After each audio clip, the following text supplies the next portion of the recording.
Halo semuanya, coba deh bayangin isi dompet negara kita.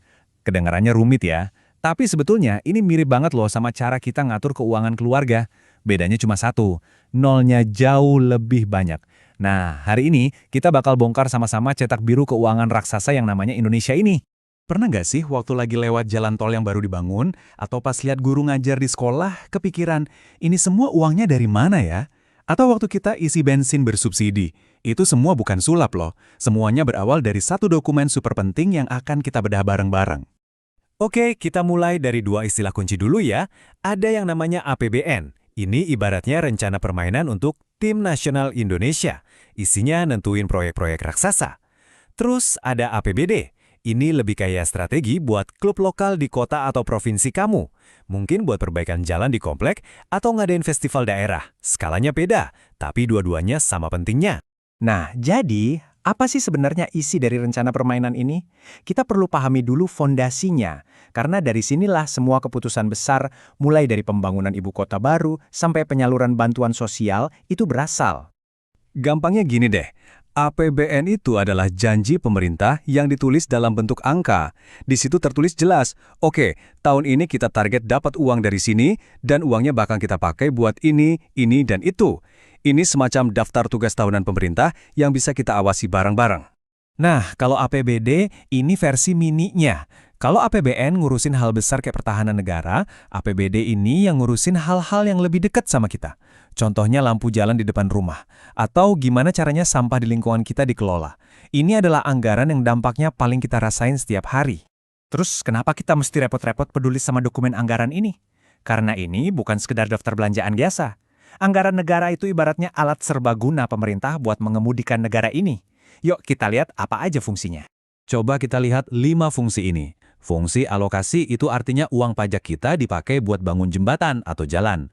Fungsi distribusi itu contohnya waktu pemerintah ngasih beasiswa pendidikan atau subsidi pupuk buat petani. Kalau stabilitas, itu ketika pemerintah pakai anggaran buat jaga nilai rupiah biar nggak anjlok. Jadi setiap rupiah itu punya tugasnya masing-masing buat ngejaga kapal besar bernama Indonesia ini tetap stabil berlayar. Jelas dong, rencana keuangan senilai triliunan rupiah ini nggak dibuat dalam semalam. Ada proses dapur legislasi yang panas di baliknya, penuh dengan perdebatan yang alot. Gimana sih ceritanya sebuah draft bisa jadi undang-undang yang sah? Yuk kita ikutin alurnya. Prosesnya itu ada 4 tahap penting. Pertama, penyusunan draft, di mana para menteri masak resep anggarannya. Kedua, pengajuan, saat Presiden membawa hidangan ini ke DPR. Ketiga, pembahasan. Nah, disinilah anggota DPR jadi juri MasterChef-nya. Mereka bakal cicipi, kritik, dan ngecek semua detailnya. Dan terakhir, keputusan, ketukan palu yang nentuin apakah hidangan ini layak disajikan buat rakyat atau harus balik lagi ke dapur. Terus gimana kalau misalnya mentok dan DPR bilang tidak setuju? Apa negara kita langsung berhenti beroperasi? Tenang, konstitusi kita udah nyiapin semacam tombol darurat. Kalau anggaran baru ditolak, pemerintah otomatis akan pakai anggaran dari tahun sebelumnya. Ini jadi jaring pengaman biar pelayanan publik, kayak sekolah dan rumah sakit, tetap jalan terus. Oke, prosesnya udah kebayang ya. Sekarang pertanyaan intinya, semua uang triliunan ini datangnya dari mana sih? Yuk kita intip sumber-sumber pendapatan negara kita. Kalau kita lihat di diagram ini, jelas banget ya, tulang punggung pendapatan negara kita itu dari pajak. Itu adalah kontribusi dari kita semua. Lalu, ada keran pendapatan lain dari kekayaan alam kita yang disebut PNBB. Sisanya itu tambahan, bisa dari hibah atau pinjaman. Tapi ingat, porsi terbesarnya itu datang dari kantong kita bersama. Kita bedah sedikit ya. Pajak itu contohnya PPh yang dipotong dari gaji kita atau PPN waktu kita beli sesuatu di toko.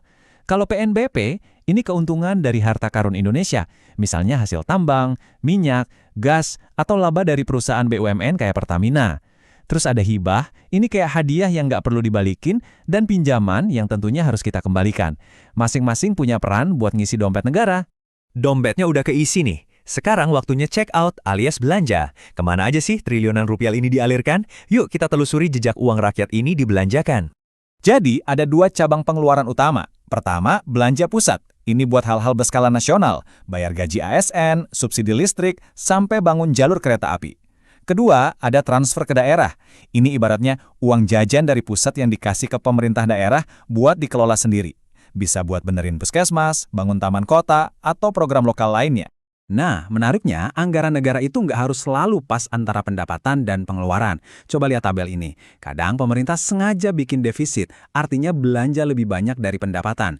Ini biasanya buat ngegas pembangunan infrastruktur. Tapi di sisi lain, pas ekonomi lagi panas dan harga-harga naik, pemerintah bisa nerapin anggaran surplus buat ngerem laju inflasi.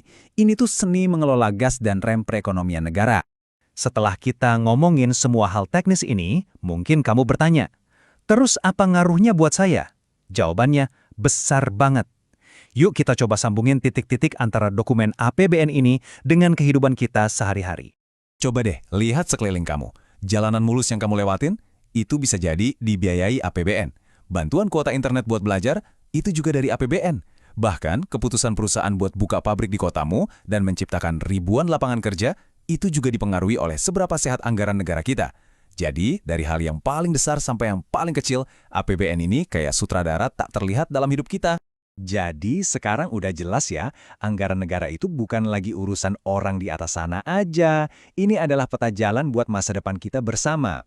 Setiap rupiah yang dialokasikan itu ikut menentukan apakah kita bakal punya lebih banyak sekolah, rumah sakit yang lebih baik, atau taman kota yang lebih hijau. Setelah paham cara kerjanya, pertanyaannya sekarang bukan lagi apa itu APBN, tapi bagaimana kita sebagai warga bisa ikut memastikan mesin anggaran ini berputar untuk kebaikan kita semua.